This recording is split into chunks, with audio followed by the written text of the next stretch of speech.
YouTube? It's your boy Johnny. Back in here with one more reaction video, ladies and gentlemen. And today, I got an educational video for you from Mr. Ezra Taft Benson. And this video was recorded February 11th, 1966, where the gentleman was trying to warn America about the dangers of communism. And apparently, nobody listened to him, because here we are in 2022 in the middle of a takeover. But as I like to say, man, we just spirits encased in human flesh trying to figure out this thing called life. Not nearly as divided as the mainstream media would like you to think. So if you enjoy what you hear in this video, please share it far and wide. Here goes a history lesson. Of those who tried to warn Washington of what was coming cannot be attributed to hate. It has been out of a love for our country and respect for our leaders that the voice of warning has been raised. Why is it that men in high places in government, regardless of party, have been deceived? I am convinced that a major part of the cause can be justly laid at the door of the socialist communist conspiracy, which is led by masters of deceit who deceive the very elect. J. Edgar Hoover put it well when he said, quote, "I would have no fears if more Americans possessed the zeal, the fervor, the persistence, and the industry to learn about this menace of red fascism. I do fear for the liberal and progressive who have been hoodwinked and duped into joining with the communists." End quote. Therefore, let those who call for unity and the elimination of hate be sure they are not merely trying to silence the friends of freedom. The United States Constitution is definitely threatened, and every citizen should know about it. The warning of this hour should resound to the corridors of every American institution, schools, churches, the halls of Congress, press, radio, and TV.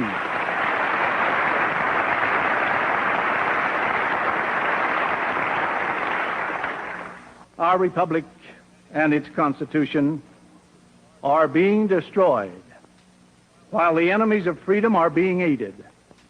How? In at least 10 ways. Now listen to these 10 points and tell me if this doesn't sound exactly like where we are right now, August 29th, 2022.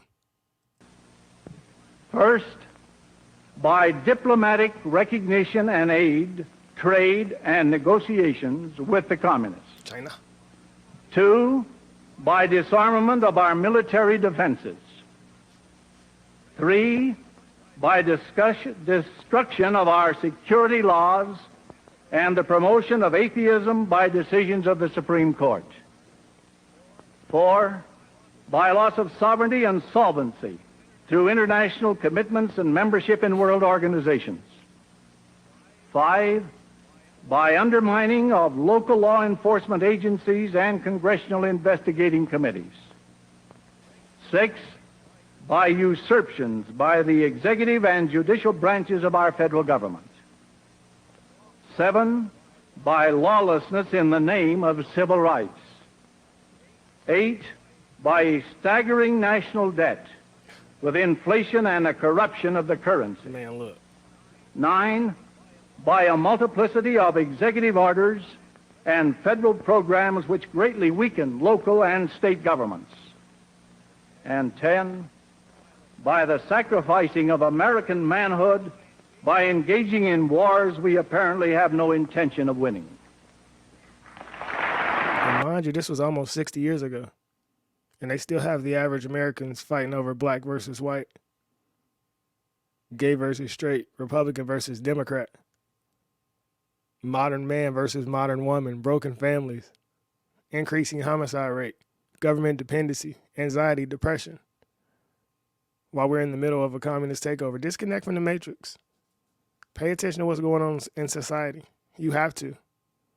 Because if not, your children will suffer and your grandchildren will suffer.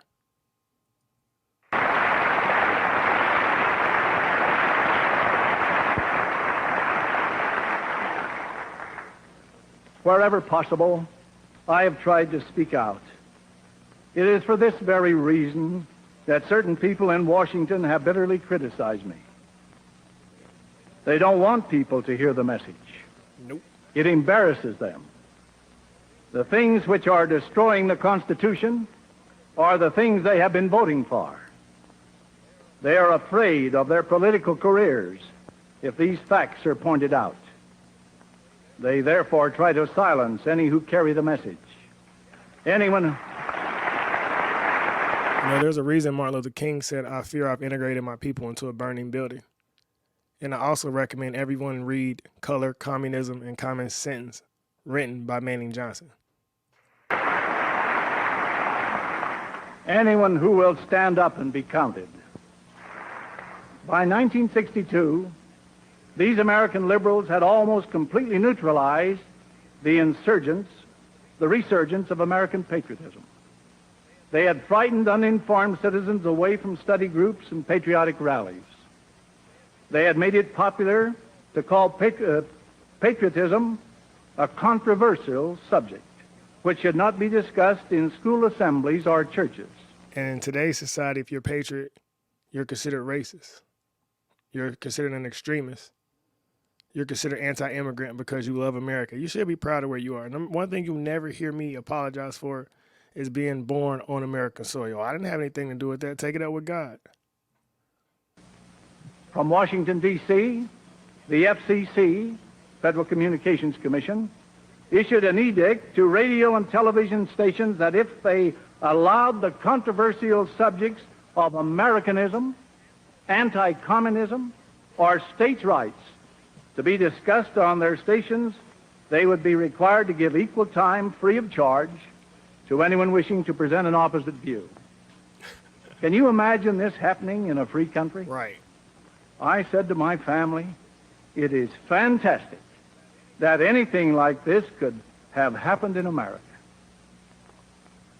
Now, we should all be opposed to socialistic communism, for it is our mortal and spiritual enemy, the greatest evil in the world today. But the reason many liberals don't want the American people to form study groups, to really understand and then fight socialistic communism, is that once the American people get the facts, they will begin to realize that much of what these liberals advocate is actually helping the enemy. 100%. I always say, man, once you educate people, they never go backwards. You look at the average inner city right now, Kansas City, St. Louis, Chicago, Detroit, Atlanta, and they've all been ran by Democrats for 60 plus years. It's just information that had been kept from the masses. That's why it's called a trap, because you don't know how to get out. But with YouTube and through channels like this, man, we spread knowledge far and wide, and all it takes for one brain to grab this information. The next Albert Einstein is going to come from one of the hoods somewhere in the inner cities. The next Elon Musk is going to come from a trailer park in one of these country areas, because we all have the power to think. We all come from the Creator. So I can't say I'll change the world, but I'll spark the brain that sparks the brain that changes the world. Because the young generation, is looking for knowledge. They're hungry for it. And the truth shall set you free. The liberals hope you'll believe them when they tell you how anti-communist they are. Right. But they become alarmed if you really inform yourself on the subject of socialistic communism. For after you inform yourself, you might begin to study the liberal voting record. And this study would show you how much the liberals are giving aid and comfort to the enemy. Man, look. And how much the liberals are actually leading America towards socialism itself. When you look up that Barack Obama's mentor was the leader of the Hawaii Communist Party, then you really get down the rabbit hole. For communism is just another form of socialism, as is fascism. So now you can see the picture. These liberals want you to know how much they are doing for you, with your tax money, of course. But they don't want you to realize... Student loan forgiveness.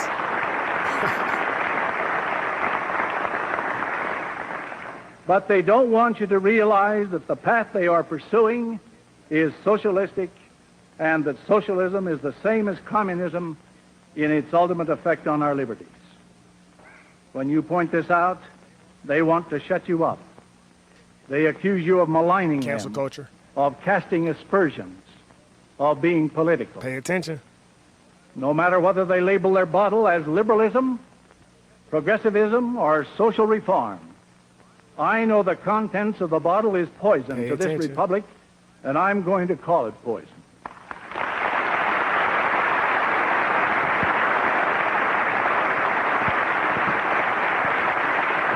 (1966).